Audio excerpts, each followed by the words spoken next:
Assalamualaikum warahmatullahi wabarakatuh. Nama saya Rizky Irlan. Saya dari kelas 1E Teknik Konversi Energi. NIM 34220094.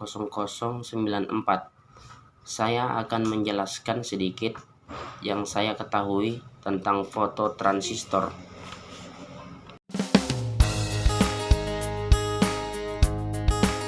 Penemuan transistor merevolusi peradaban manusia seperti melebihi teknologi lain.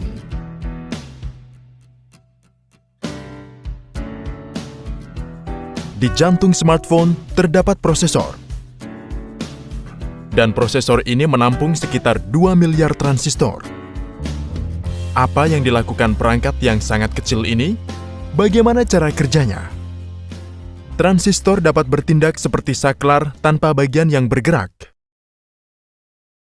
Transistor dapat memperkuat sinyal yang lemah, bahkan amplifikasi adalah fungsi dasar dari sebuah transistor.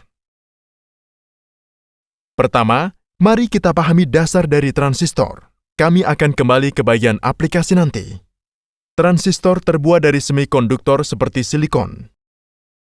Setiap atom silikon terikat dengan 4 atom silikon yang berdekatan. Silikon memiliki 4 elektron dalam kulit valensinya. Mari ganti atom silikon ini dengan 4 smiley. Setiap smiley memegang 1 elektron. Masing-masing elektron ini digunakan untuk berbagi dengan atom silikon yang berdekatan. Hal ini dikenal sebagai ikatan kovalen.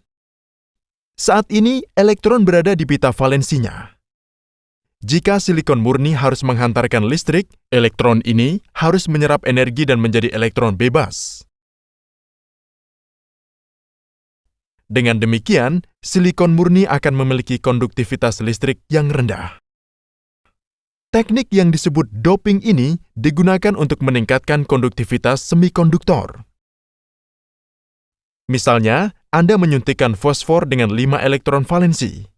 1 elektron akan bebas bergerak dalam sistem. Ini dikenal sebagai doping tipe N. Di sisi lain, jika Anda menyuntikkan boron dengan 3 elektron valensi, akan ada 1 elektron yang berada dalam posisi kosong. Posisi kosong ini dikenal sebagai lubang, dan elektron terdekat dapat mengisi lubang ini kapan saja. Gerakan elektron ini divisualisasikan sebagai lubang yang bergerak ke arah yang berlawanan. Kami akan menyebutnya doping tipe P. Jika Anda menggunakan wafer silikon dengan cara berikut, maka terciptalah sebuah transistor. Tetapi jika Anda benar-benar ingin memahami cara kerja transistor, kita harus mengerti dengan jelas tentang apa yang terjadi pada level elektron dari komponen yang lebih mendasar, dioda. Sebuah dioda terbentuk ketika Anda menyebut satu bagian dari silikon sebagai tipe P dan bagian lainnya sebagai tipe N. Sesuatu yang sangat menarik terjadi pada batas sambungan N dan P. Elektron yang melimpah di sisi N akan memiliki kecenderungan alami untuk bermigrasi ke lubang yang tersedia di sisi P. Ini akan membuat batas sisi P sedikit bermuatan negatif dan sisi N sedikit bermuatan positif. Medan listrik yang dihasilkan akan menentang migrasi alami elektron lebih lanjut. Jika Anda memasang sumber listrik eksternal ke seluruh dioda seperti yang ditunjukkan, sumber listrik akan menarik elektron dan lubang. Aliran listrik tidak mungkin terjadi dalam kasus ini. Namun, jika Anda membalik hubungan listrik, situasinya akan sangat berbeda.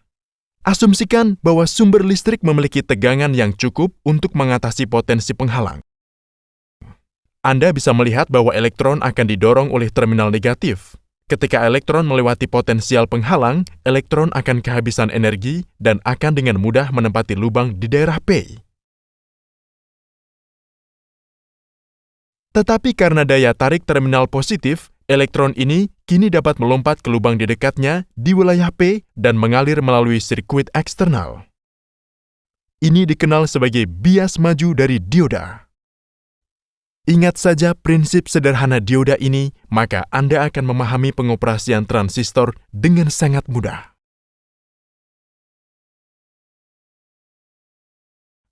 Sekarang, kembali ke transistor. Perhatikan bahwa lapisan P sangat tipis dan ringan. Anda dapat dengan mudah melihat bahwa transistor pada dasarnya adalah dua dioda yang disusun berlawanan. Jadi, dengan cara apapun Anda menghubungkan sumber listrik, satu dioda akan selalu menjadi bias terbalik dan memblokir aliran listrik. Ini berarti transistor dalam keadaan mati. Sekarang, mari kita hubungkan catu daya kedua seperti yang ditunjukkan. Catu daya harus memiliki tegangan yang cukup untuk mengatasi potensial penghalang. Jadi, ini hanyalah dioda bias maju. Dengan demikian, sejumlah besar elektron akan dipancarkan dari wilayah N. Sama seperti pada dioda, beberapa elektron akan bergabung dalam lubang dan melompat melintasi lubang yang berdekatan dan mengalir ke base. Tetapi ada lebih banyak elektron yang telah menyeberang ke sisi P. Apa yang akan dilakukan elektron-elektron yang tersisa ini? Mari sejenak pikirkan. Elektron yang tersisa akan tertarik oleh terminal positif dari sumber listrik pertama dan akan mengalir lurus seperti yang ditunjukkan. Perhatikan bahwa daerah P sangat sempit yang memastikan bahwa tidak ada elektron yang tersisa mengalir ke terminal positif dari sumber listrik kedua.